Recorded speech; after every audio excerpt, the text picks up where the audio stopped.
सो दक्षिण को सरपुर जाई, भानुमंत तनया कहलाई।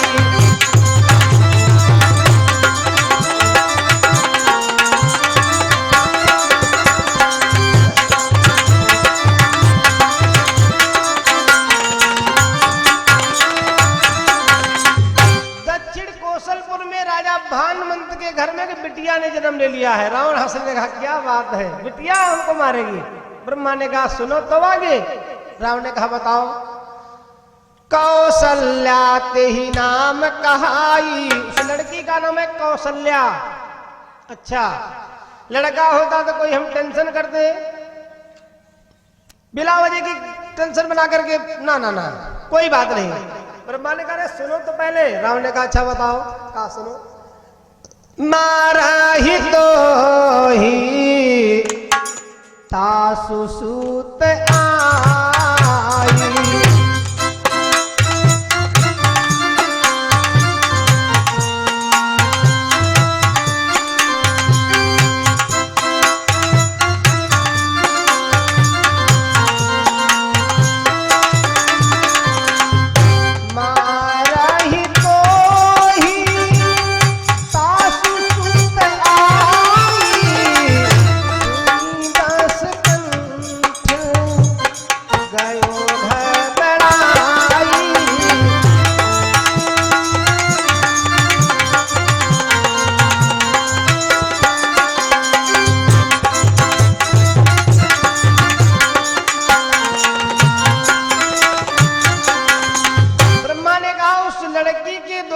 संतान होगी वही तुम्हारे 10 शीश और 20 भुजाओं का खंडन करेगी। रावण ने कहा विद्वान तो था ही। सोचने लगा, ब्रह्मा से कहा कोई बात नहीं, देखा जाएगा, ये बहुत देर की बात है। ब्रह्मा ने कहा हाँ बता दिया, इसलिए अत्याचार बंद कर दो। यदि अपना कुशल चाहते हो तो ये अत्याचार बंद कर दो, धर्म के ऊपर आघात करना बंद कर दो, नहीं तो मरना तो एक दिन सभी को है। देखो 4 चीजें निश्चिंत है, इनको कोई मेट नहीं सकता। आना निश्चिंत है, और आने के बाद में जाना निश्चित है। भाई जन्म मिलेगा तो मृत्यु निश्चित है, आना जाना। अब खाना निश्चिंत है तो लोटा लेकर के पैखाना जाना निश्चिंत है। आना जाना खाना और पैखाना चारों चीजें निश्चिंत है, इनको कोई रोक नहीं सकता। अब ब्रह्मा जी तो गए चले, रावण ने बीज गणित का प्रयोग किया। अब रात में गया, अपने लंका में लेटा है, सोच रहा है। ब्रह्मा ने कहा है दक्षिण कौशलपुर में राजा भानुमंत के घर में एक लड़की ने जन्म ले लिया है। लड़की से तो कोई टेंशन नहीं है, लेकिन ब्रह्मा ने आगे कहा है उस लड़की के द्वारा जो संतान होगी, अब पता नहीं लड़के हो या लड़का हो, वो संतान तुम्हारे 10 शीश और 20 भुजाओं का खंडन करेगी। चिंता का तो विषय ये है। देखो भैया, चिता मुर्दे को जलाती है लेकिन चिंता जीवित को जलाती है। और रावण जैसा बलवान सोचने लगा हो सकता कोई देवताओं का एक खेल हो, सबों ने मिलकर के मेरे लिए षड्यंत्र रच दिया हो। अच्छा कोई बात नहीं, शाम के समय देखो, प्रत्येक दिन अपने दिन की रील को जरूर देखा करो। जब शाम को लेटा करो चारपाई पे, तो जब सुबह उठे थे तब से लेकर के जब चारपाई पर लेटने आए तब तक शुरू कर दो। सुबह से वहां गए, ये किए वो किए, उसमें क्या खराब हुआ, क्या अच्छा हुआ, क्या बुरा हुआ, क्या भला हुआ, किसका मेरे वाणी से अपमान हुआ, किसका सम्मान हुआ, इन हाथों से कौन अच्छाई के कौन बुराई किए, तो इस पर अंकुश लगेगा। हमारे आपके बुरे और अच्छे कर्मों पे अंकुश लगेगा। चारपाई पर सुबह उठे, राम से मतलब न श्याम से जौन मन हुआ वो करने लगे, और शाम को चारपाई पर पहुंचे, न राम से मतलब न श्याम से ऐसे गिर गए, रजाई को लेकर के सुबह 9 बजे उठे। फिर किसी से कोई मतलब नहीं। तो शाम को लेटो तो रील को अपनी सुबह से शाम तक की जरूर देखो, उस पर आपके अच्छे और बुरे कर्मों पर अंकुश लगेगा। जब बुरे कर्मों पर अंकुश लगेगा, अच्छे कर्म करेंगे तो आपका जीवन, आपका भविष्य उज्जवल बनेगा। ये महापुरुषों का वक्तव्य है। अब रावण शाम को लेटा है, वो रील देख रहा है अपनी। ब्रह्मा ने ऐसा ऐसा कहा है, अच्छा कोई बात नहीं। अरे तब रावण मन की न बिचारा,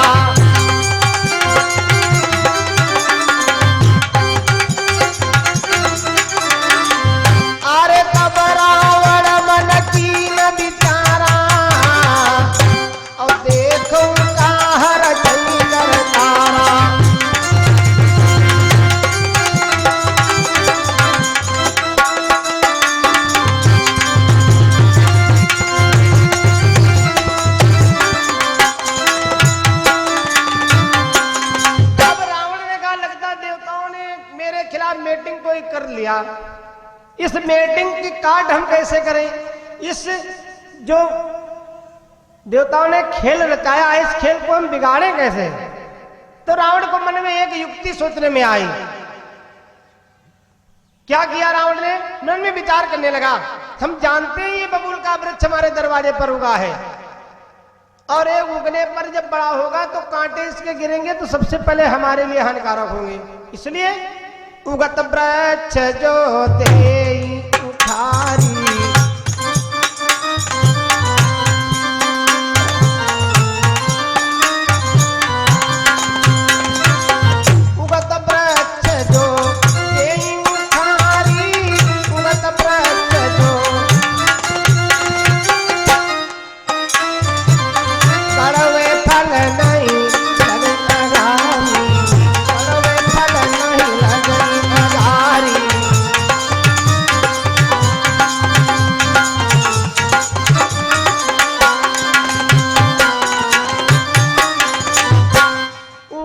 वृक्ष जो देई उखारी, अभी छोटा जमा है और जब ये बड़ा होगा इसकी शाखाएं फैलेंगे इधर उधर तो उसके कांटे हमारे लिए बहुत हानि करेंगे, इसलिए उगत वृक्ष जो देई उखारी और कड़वे फल नहीं लगई अगारी। आगे फल ही नहीं लगेगी, जब वृक्ष ही नहीं रहेगा तो फल कहां से आएगा। इसलिए रावण ने मन में एक युक्ति सोची, क्या, कौशल्या कर ब्याह न होई,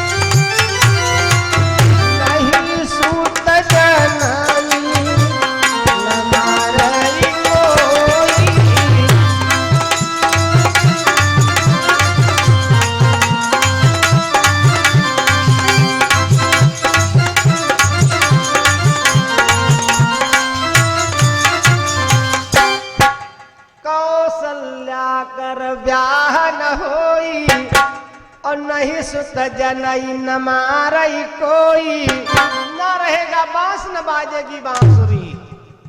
कौशल्या का जब विवाह ही नहीं होगा तो संतान कहां से आएगी, इसलिए कौशल्या का हरण कर लिया जाए। रावण ने क्या किया, तत्काल लंका से चला अपने पुष्पक विमान पर सवार हुआ। पुष्पक विमान इच्छा से चलता था, मन की गति से चलता था पुष्पक विमान। उस विमान पर सवार हुआ रावण और चल पड़ा दक्षिण कौशलपुर में राजा भानुमंत के यहां। और इधर राजा दशरथ की बारात जा रही है, कौशल्या के साथ में विवाह होना है। नारद ने बताया आज विवाह हो जाएगा। रावण ने कहा विवाह हो ही नहीं करेगा, परेशान मत हो, सब कुछ करना लेकिन कोई शादी हो तो एक बार अड़चन मत लगाना, विवाह जरूर हो जाने देना। इतना बड़ा पाप फिर दूसरे चीज में नहीं है। शादी किसी की रह रही हो तो उसमें धक्का लगा देना जैसे हो ही जरूर जाए, लेकिन बंद मत करना, बड़ा पाप की काम है। और जैसे पड़ोसी से आपकी अनबन है और दरवाजे पर शादी वाले आ गए तो सुनो तुम्हारे भले वह में यहाँ है, उनकी शादी जरूर करवा दो। जैसे थोड़ा बहुत अटक रहा है मामला तो कब हो ना जाए तो दोनों भी हुआ उनसे मिलोगे तो भैया बहुत बढ़िया है, बहुत ठीक ठाक है, बहुत अच्छा रहेगा, 99% बढ़िया रहेगा, हम तो पड़ोसी शादी कर लो बहुत बढ़िया रहेगा। अरे शादी जब उसकी हो जाएगी तो बंधन में बंध जाएगा और नई बंधन में बंध जाएगा, छुट्टा होगा तो तुम तो जब जागो तो कोई देख लिया। और जब परिवार समेत होंगे तो क्या देख लिया है भैया, परिवार को देखना बड़ा मुश्किल है। इसलिए शादी किसी की हो रही उसमें अड़चन मत लगाना। रावण ने क्या किया, विमान लेकर के पहुंचा राजा के यहाँ। राजा के यहाँ विमान लेकर के पहुंचता है, क्या जनाने महल में गया, सखी सहेलियों के साथ में कौशल्या जी बैठी थी। रावण वेश बदल करके गया, कौशल्या को उठा लिया और एक पेटारी बहुत बढ़िया बक्सा लाया था, उसी पेटी में बंद कर लिया, विमान पर रखा उस पेटी को और समुद्र के किनारे आया लेकर के। समुद्र के किनारे आया, राघव मस से कहा, राघव मस जी, बोले जी। रावण को देख करके लोग, अच्छे अच्छे लोगों की बोलती बंद हो जाती थी। रावण आवत सुने वो सको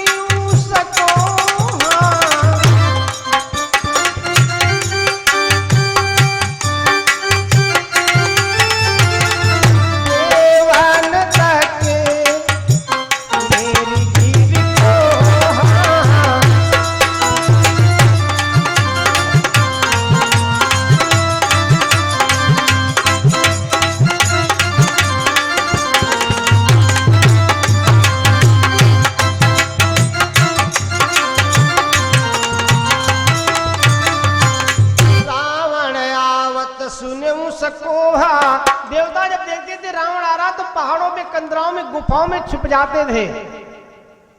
रार से हार भली है, कौन झंझट करेगा, इसलिए छुप जाते थे देवता।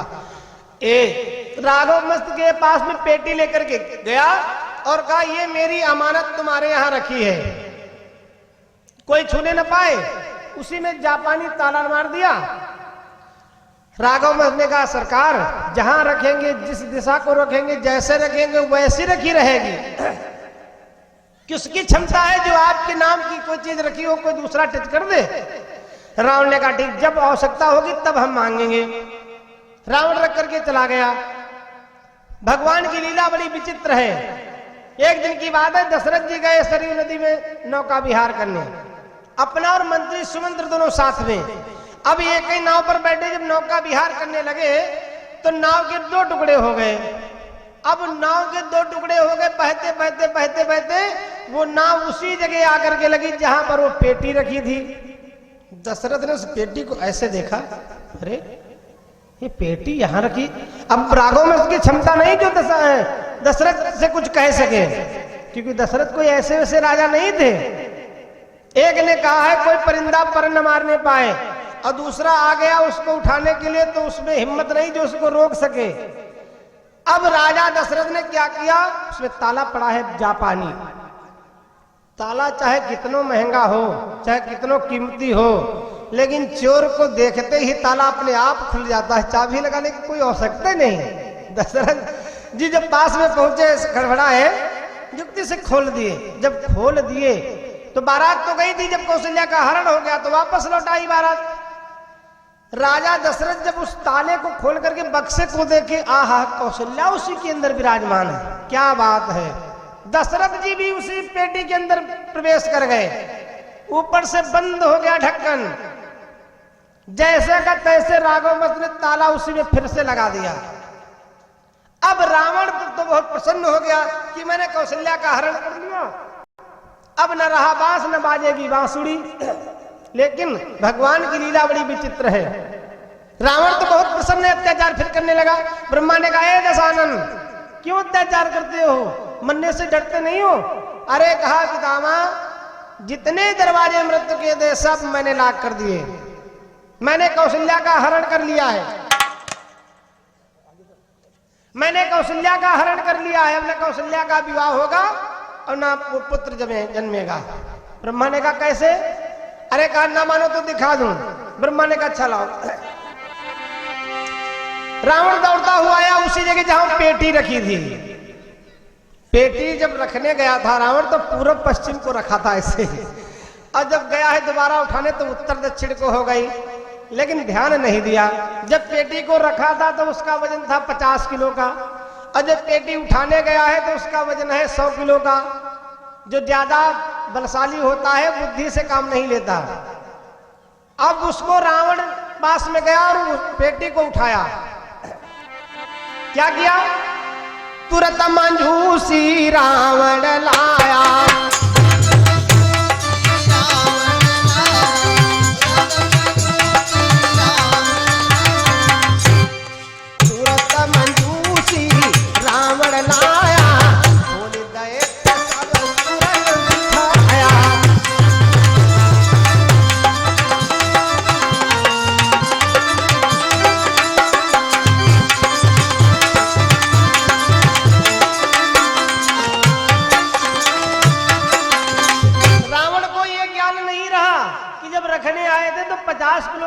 था अब हो गया 100 किलो का। नहीं नहीं, खुशी में वो तो आया, पेटी उठाया और लेकर के आया, सनकादिक ऋषि के सामने पेटी को रख दिया। पेटी को सामने रख दिया। अब पेटी को सनकादिक ऋषि ने खोलो तो उसमें देखो तो क्या है। रावण ने कहा खोले चाहे ना खोलूं, ताला मैंने लगाया था उसी तरह से लगा है। अच्छा, ताला को जब खोल दिया गया तो देखा गया उसमें एक की जगह पर 2 लोग। हाय राम, कौशल्या दशरथ कह पाया, अब बेगी दशानन मारन धाया। क्योंकि राजा अंदर ने श्राप दिया था, ए लंकेश मम कुल सुवन हनय 10 सीसा। और ब्रह्मा ने भी कह दिया है किस लड़की के द्वारा जो संतान होगी वही तुम्हारे 10 शीश और 20 भुजाओं का खंडन करेगी। मामला बिल्कुल सटीक बैठता है। इसलिए रावण ने निकाल लिया चंद्रहास तलवार, मारने के लिए दौड़ा। सुनि सनकादिक ने फटकारा,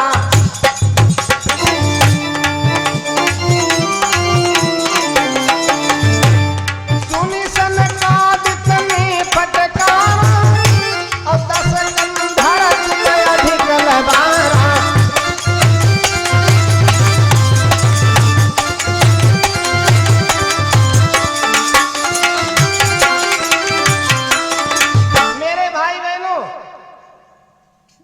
कौशल्या दशरथ कह पाया, अब बेगी दशानन मारन धाया। चंद्रहास तलवार को निकाल लिया, दशरथ कौशल्या को कहा दोनों को खत्म कर देंगे। सनकादिक ऋषि ने कहा अभी दुष्ट क्यों मृत्यु बुलाई।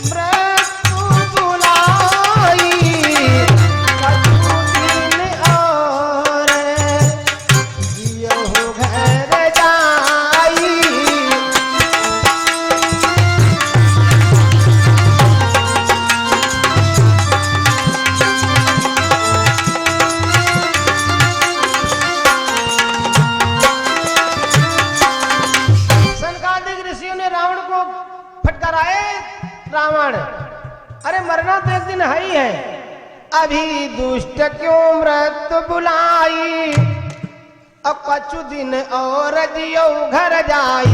अरे मरना तो एक दिन सभी को है, जितने जिंदगी जी पाओ उतने अच्छा है, क्यों नहीं भागता यहां से।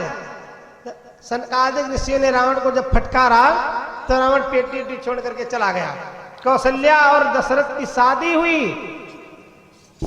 दूसरी शादी, सबसे पहले तो शादी हुई सुमित्रा की। मगध नरेश जो बिहार में स्वयं पड़ता है, मगध, राजा जरासंध मगध का ही सम्राट था। मगध नरेश भूप की जाई, और कन्या नाम सुमित्रा पाई। किसी देखो हर कल्प की कथा अलग अलग है। अब रामायण को समझने के लिए दिमाग चाहिए। जो लोग रामायण के लिए विषय में उल्टा लगाते, बेचारे न शुद्ध पानी पीते, न शुद्ध भोजन करते, न शुद्ध संगत करते, क्या जानेंगे रामायण के विषय में। रामायण में 4 कल्पों की कथा है, और रामायण ऐसा ग्रंथ पवित्र दुनिया का कोई ग्रंथ है ही नहीं। रामायण में सबसे पहला वर्ण है वर्णानाम संघानाम। वर्ण जात से कोई मतलब ही नहीं है। जितना अधिकार आपका है उतने अधिकार इनका है, उतने हमारा है, उतने सबका है। अब जो पढ़ेगा, जो पाठ करेगा उसका कल्याण होगा। रावण तो चला गया। दूसरी शादी कौशल्या के साथ में हुई, और तीसरी शादी एक बार की बात है, राजा दशरथ शिकार करने गए। शिकार, राजाओं में शिकार करना एक प्रकार का धर्म बतलाया गया है। क्षत्रियों में राजा दशरथ शिकार करते घूम रहे जंगल में, और उधर महाराज अश्वपति की एक बिटिया थी जिसका नाम था केकई। बड़ी बहादुर थी, बड़ी वीरांगना थी वो केकई। कभी कभी वो जाती थी मर्दाना वेश बना करके सखियों के साथ में शिकार करने जंगल को। एक दिन वो भी गई जंगल को शिकार करने, इधर से अयोध्या नरेश, उधर से वो रानी केकई। अब बात यह बनी है कि हिरण को देखे राजा दशरथ, उस पर बाण चला दिए। आओ, अब उसी हिरण पे बाण चला दिया केकई ने। अब राजा दशरथ के बाण के लगने से वो हिरण मरा, केकई ने भी बाण छोड़ा। केकई ने सखियों से कहा जल्दी हिरण को उठाओ। राजा दशरथ बेचारे देखते रह गए, हिरण को उठाया, घोड़े पर लाद दिया, चल दिया। राजा दशरथ ने कहा वाह भाई वाह, मेरे नाम से ऐसा कोई है नहीं पृथ्वी पर जो परिचित न हो। आखिर ये किस राजा का राजकुमार है भाई, बड़ा वीर है, कम से कम देखे तो जाने तो किसका लड़का है, कहाँ का रहने वाला। आगे आगे के कई अपने सखियों के साथ अपने घर को गई और पीछे से राजा दशरथ जाते जाते पहुंचे काश्मीर में। काश्मीर के ही राजा थे अश्वपति, उनके यहां जाकर के पहुंचे तो राजा तो दरबार में चले गए, राजा अश्वपति का दरबार लगा है। अयोध्या नरेश पहुंचे। अयोध्या के राजाओं का बड़ा सम्मान होता था, पृथ्वी पर ही नहीं वहां स्वर्ग में भी सम्मान बहुत होता था। सुरपति बसही बाहुबल जाके,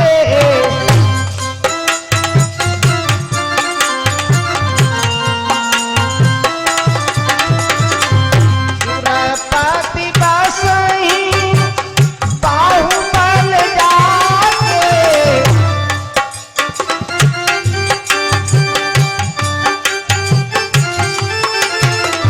नरपति सकल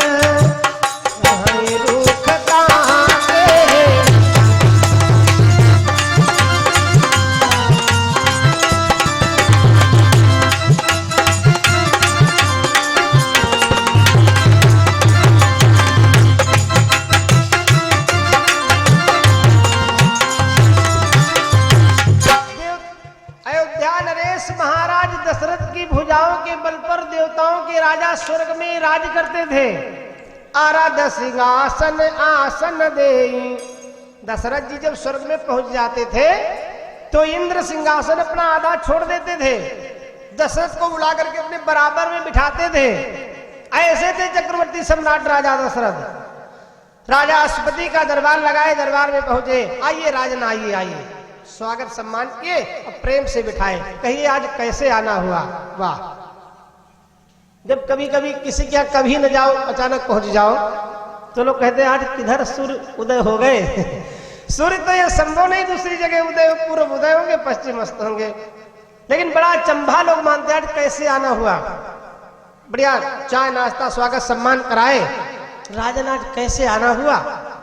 तो अयोध्या नरेश बोले राजन आपका पुत्र मेरी शिकार मार लाया है। तो बड़े शर्म की बात है ये।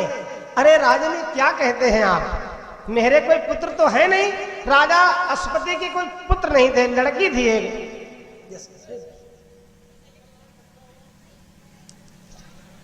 राजा दशरथ राजा अश्वपति के पुत्र नहीं थे, एक बिटिया थी जिसका नाम था केकई। हंसने लगे तो बोले राजन आप क्या कहते हैं, मेरे लड़के तो है नहीं, मेरे एक लड़की है जिसका नाम है कैकेयी, और वो कभी कभी मर्दाना वेश बना करके जंगल को शिकार खेलने जाया करती, घूमने टहलने। राजा दशरथ के होश उड़ गए। हाय राम, वो लड़की मेरी शिकार मार लाई, जरा भी उसको मेरे नाम की खौफ नहीं। दशरथ मन में विचार करने लगे, जब वो कन्या इतनी बलवान है तो उसके गर्भ से जो संतान होगी वो कितनी बलवान होगी। इसलिए राजा अश्वपति से बोले राजन एक आपसे निवेदन है। कहिए। निवेदन वो है आप अपनी बिटिया की शादी कहीं ना कहीं करेंगे, इसलिए आपसे मैं निवेदन करता हूं उस बिटिया के हाथ आप मेरे हाथ में दे दें तो बहुत अच्छा रहेगा। राजा दशरथ ने कहा, राजा अश्वपति ने कहा शादी तो कर देते, लेकिन अब जहां लेकिन लग जाए तो समझ लो मामला कुछ गड़बड़ है। जैसे किसी के घर कोई वस्तु मांगने के लिए जाइए आप, तो भैया ये चीज दे दो, कहते दे तो देते लेकिन, तो लेकिन का मतलब कैंसिल, नहीं मिल पाएगी। बोले शादी तो कर देते लेकिन क्या है, आपकी 2 शादियां हो चुकी हैं। बोले हाँ, राजाओं में ऐसा नियम है कि जो पहली संतान होगी उसी का पुत्र राज का उत्तराधिकारी होगा, इसलिए मैं शादी नहीं करूंगा। क्यों? या तो आप एक शर्त रखिएगा, मेरी कन्या के द्वारा जो संतान होगी वही अयोध्या के राज सिंहासन के उत्तराधिकारी होगी, तो मैं शादी करूंगा, अन्यथा शादी मैं नहीं करूंगा। आहा, कैकेयी सुंदर भी बहुत थी। कैकेयी की सुंदरता और वीरता दोनों निराली थी। दशरथ अपने को संभाल न पाए, बोले ठीक जो आप कहते वही होगा। मम कन्या सुत पावहि राजू,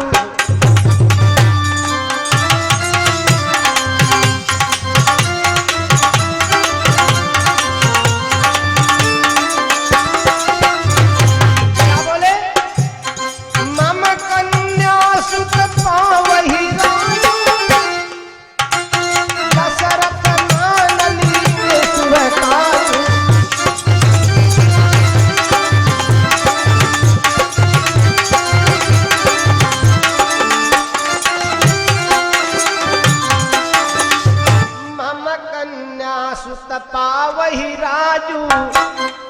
या तो आप संकल्प कीजिए इस भरे दरबार में, मेरी बिटिया कैकेयी की शादी आपके साथ में होगी, जो मेरी बिटिया के गर्भ से संतान होगी अयोध्या के राज सिंहासन पर वही बैठेगी, तो मैं शादी करूंगा, अन्यथा नहीं।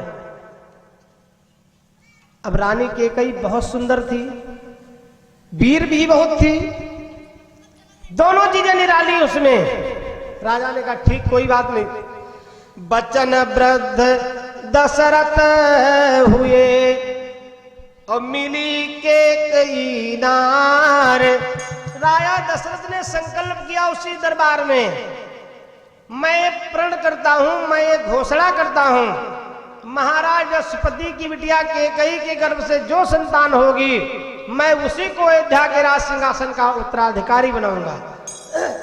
तब राजा अश्वपति ने विवाह किया। बचन वृद्ध दशरथ हुए और मिली कैकेयी नार, और विधि विधान से ब्याह करी और गई अवध पगधार। रानी कैकेयी का विवाह करके अयोध्या नरेश महाराज दशरथ अयोध्या में लाए। रह 760 रानी,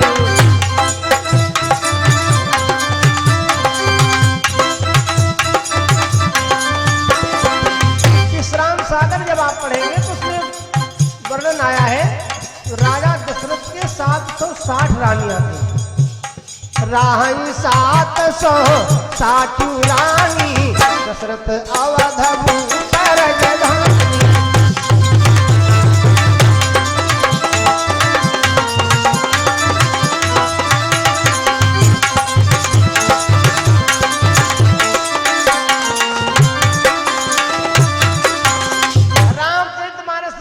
रानियां, विश्राम सागर में 760 रानियां। 760 रानियां तीन प्रमुख थी, कौशल्या, कैकेयी, सुमित्रा। लेकिन कैकेयी को जिस दिन विवाह करके राजा दशरथ लाए, बड़ी विचित्र बात बनी। कैकेयी को राजा दशरथ घर में विवाह करके लाए, भाई आनंद की बधाइयां घर में बज रही, घर में क्या मोहल्ले में भी बजती। आपके घर में शादी वादी हो, पड़ोस में भी ढोलक बजने लगती, घर की तो बातें छोड़ दो। राजा दशरथ कैकेयी को विवाह करके जब लाए अयोध्या में, उसी समय की बात है, एक दैत्य ने आक्रमण कर दिया स्वर्ग पे। लड़ाई बहुत हुई लेकिन राजा इंद्र उसको जीत नहीं पाए। तो बेचारे इंद्र अयोध्या में आए राजा दशरथ से मदद मांगने के लिए। और राजा दशरथ उसी दिन कैकेयी को विवाह करके अयोध्या में लाए। अब बताइए, आप बारात से वापस घर में आए हो, नौकरी का लेटर आ जाए तो खुशी की खैर बात है। लेकिन कहीं खेत खलिहान में लड़ाई छिड़ जाए, अब आपसे कोई कहे लाठी लेकर के जाओ, तो भाई सोचने पर थोड़ा मजबूर होना पड़ेगा। इंद्र आए, इंद्र का स्वागत किया दशरथ ने। आज कैसे आए? तो इंद्र ने कह दिया, राजन, सुरपति ने कहा, सुनो राजन, बोले ऐसी ऐसी बात है, मेरा स्वर्ग जाने वाला है, इसलिए आप मेरी मदद कीजिए। नहीं नहीं, अयोध्या नरेश राजा दशरथ कहने लगे, मैं मजबूर हूं। सुरपति ने कहा, सुनो राजन, दशरथ ने कहा राजन मैं मजबूर हूं मदद करने के लिए। और रानी कैकेयी महलों में ऐसे थी, वहां बात हो रही, रानी कैकेयी सब सुन रही। दशरथ ने कहा सुनो राजन, हम ब्याह नया कर लाए हैं।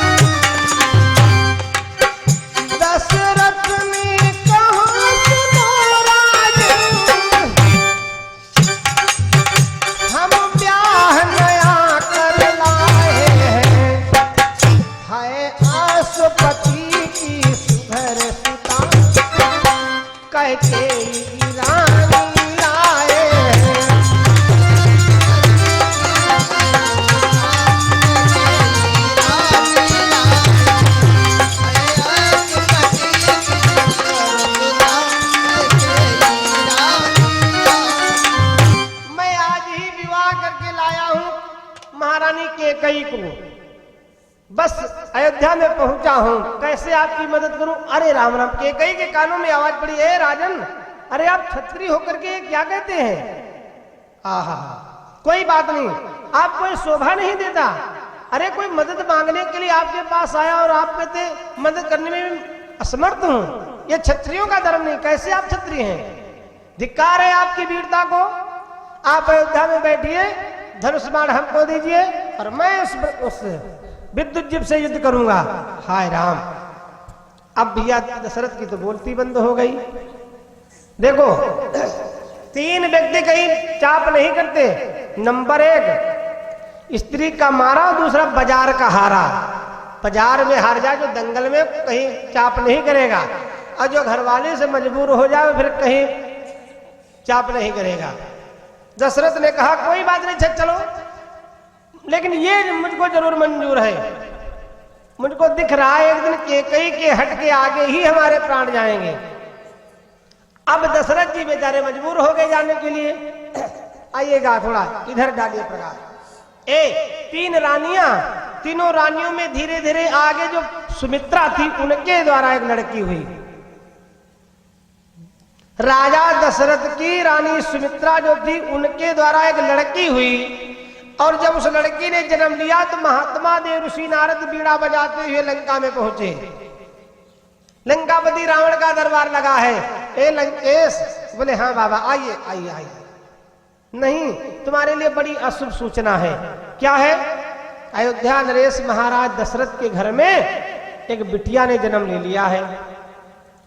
दशरथ के घर में बिटिया ने जन्म ले लिया? बोले हाँ। और याद कीजिए, ब्रह्मा ने कहा था उस लड़की के द्वारा जो संतान होगी वही तुम्हारा काल होगी। अब इस पर तुम जानो, तुम्हारा काम जाने, मैं तो चला।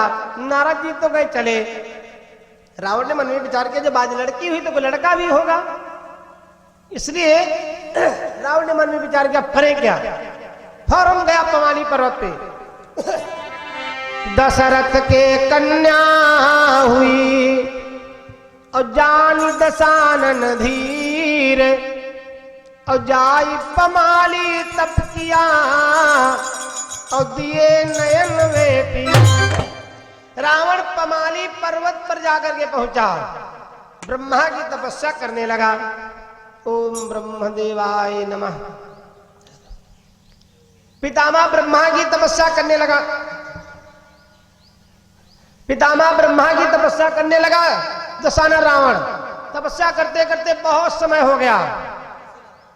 देखी निकट तप गए विधाता,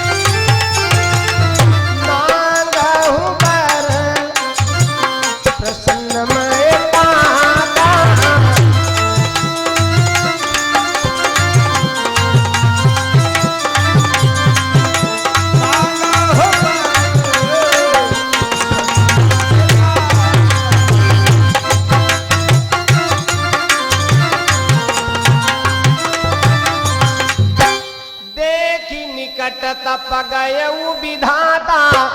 परमपिता ब्रह्मा रावण के सामने प्रकट हुए, लंकेश मांग लो जो तुम्हारी इच्छा हो।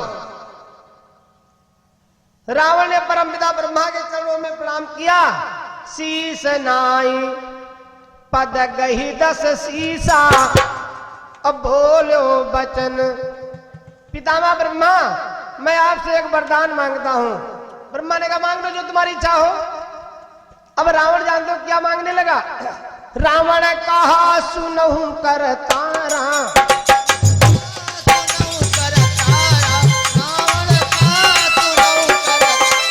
रावण कहा सुनहु कर तारा, औ होई न दशरथ बिंदु कुमारा।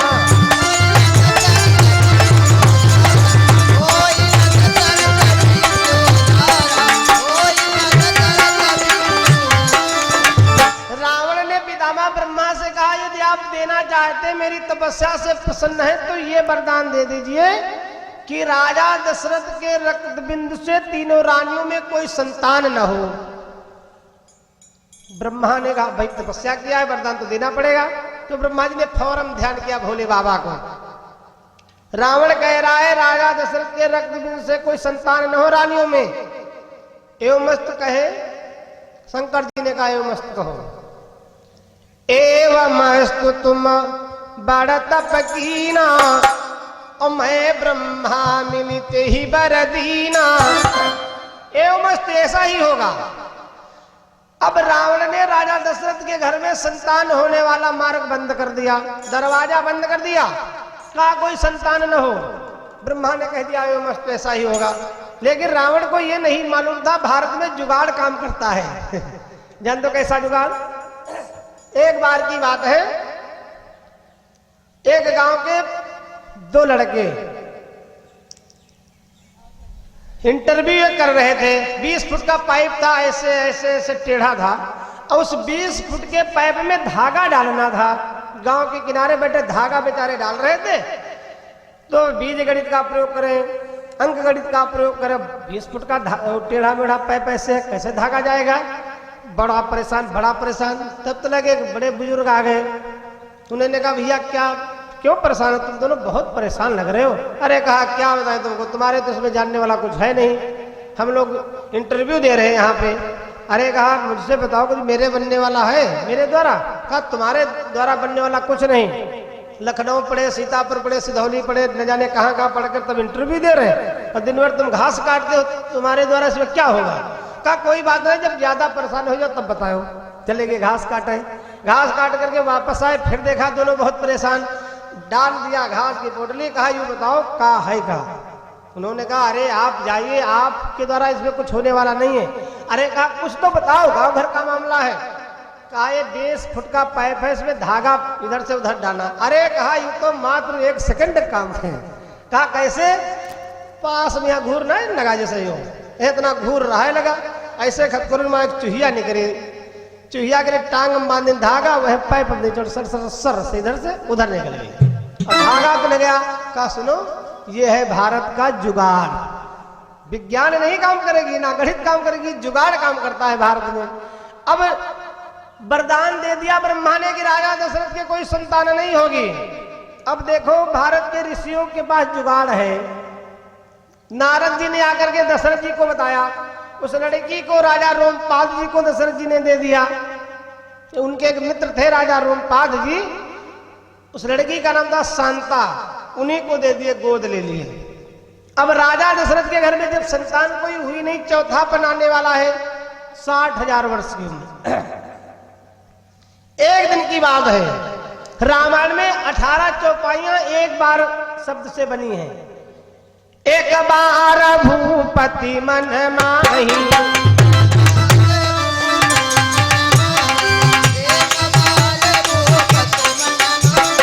भई गलानी मोरे सुत नाही।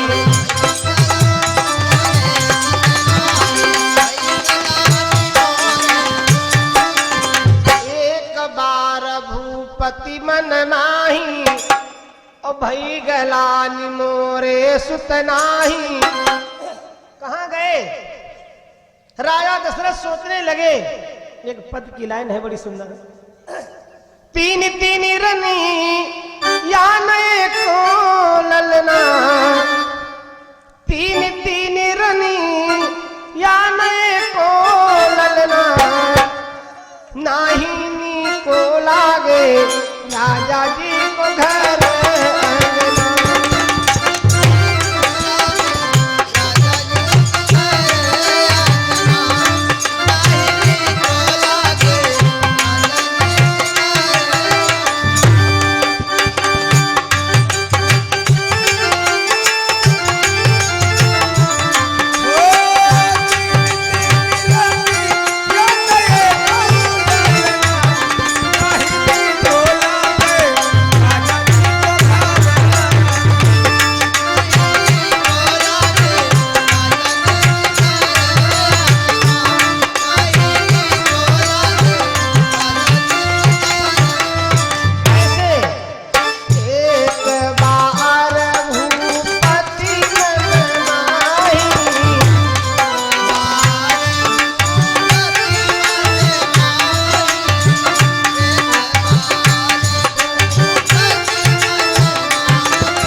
लेकिन दशरथ जी सुख और दुख दोनों वर्णन कर रहे हैं।